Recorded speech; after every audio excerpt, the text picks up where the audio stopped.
দেখো আমাদের এই নভেম্বর মাসে কতগুলো অনুষ্ঠান বাড়ি পড়েছে, মানে নিমন্ত্রণ পড়েছে। এই একটা বিয়ের চিঠি, না এটা ডিসেম্বরের 15। আচ্ছা, এটা নভেম্বরের 29 তারিখ, না 30 তারিখ।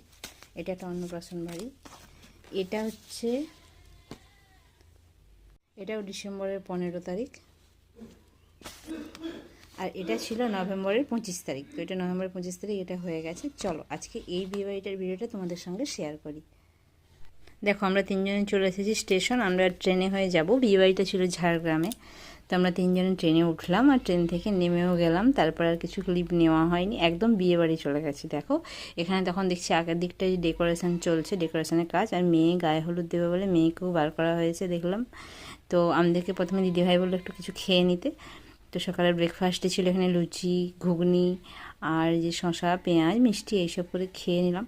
তারপরে খাওয়ার পরে তখন 12টা সাড়ে 12টা অলরেডি বেজে গিয়েছিলো আমাদের পৌঁছাতে। তারপরে গায়ে হলুদের ওখানে গেলাম। তার আগে এই যে নাতনি চলে এলো। তো ও আমাকে খুব ভালোবাসে, দেখো মানে ওর সাথে দেখা খুব কমই হয়, কিন্তু গেলে আমারই কাজ ছাড়বে না। এই যে আমার পুত্র এখানে বসে আছে। তারপরে এই যে দিদিভাইগুলোর সাথে সবার সাথে একটু দেখা হলো, ওদের সাথে একটু কথা বলছিলাম। তারপরে গেলাম কনের কাছে, দেখলাম কীরকম কী হচ্ছে। তো এদের এখানে দেখা অনেক কিছু নিয়ম আছে, আমাদের তো এরকম নিয়ম নেই। এই যে দেখো এখানে গোটা মুখটুক নিয়ে বসেছে, তারপর শিল টিল নোড়া টোড়া এসব নিয়ে। তো এখানে যারা আত্মীয় স্বজন ছিল তারাও গোল হয়ে বসেছে, তো আমিও দেখছিলাম। যেহেতু অন্যরকম সব রিচুয়াল দেখতে ভালোই লাগে। তো তারপরে এখানে ছিল আবার একটা ঢেঁকি পা দিয়ে মানে ঢেঁকি করছিল, সেটা মানে ক্লিপ নেওয়ার আগেই শেষ হয়ে গেছে। তো এখানে দেখো হলদির জন্য এখানে সাজিয়েছে, খুব সুন্দর করে সাজিয়েছিল। তো আমার নাতনি একটু বসে মোটামুটি একটু পোজ নিয়েছিল, ফটো তোলা হয়ে গেল তার। তো এখানে রাত্রের জন্য মানে রাত্রে এখানে কোণে বসবে, আর রিসেপশানটাও এখানেই হবে।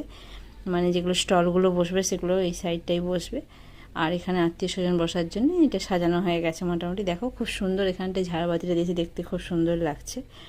তো এর মধ্যে কোনেও চলে এলো হলুদ তেলের জন্য, কোনেও এখানে বসে গেলো দেখলাম। এই যে কোণে চলে এসেছে। তো লাইটটা এখানে একটু কমই ছিল। তো এরই হচ্ছে বিয়ে, মেঘা, এর নাম হচ্ছে মেঘা, এর সম্পর্কে আমার ভাগ্নি হয়। তো এই যে দেখো এই লজটা হোয়াইট হাউস লজ ঝাড়গ্রামে। তো এইটা বুক করা হয়েছিল, এখানে আমাদেরকে একটা রুম দেওয়া হয়েছে।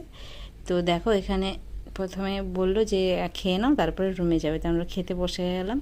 তো এখানে ছিল বেগুন ভাজা, ভাত, আলু পোস্ত, আর একটা হচ্ছে পনির ফুলকপির তরকারি, দই, চাটনি, পাঁপড় এইসব। তারপরে খেয়ে দিয়ে তারপরে রুমে এলাম। রুমের চাবি দেওয়া হলো। তো আমাদের রুমটা বেশ ভালোই ছিল, একদম একটা সাইডে ছিল। তো আমাদের তিনজনের পক্ষে ঠিকই ছিল। তো আমরা তিনজনে ওখানে মোটামুটি কমফোর্টেবল ছিলাম।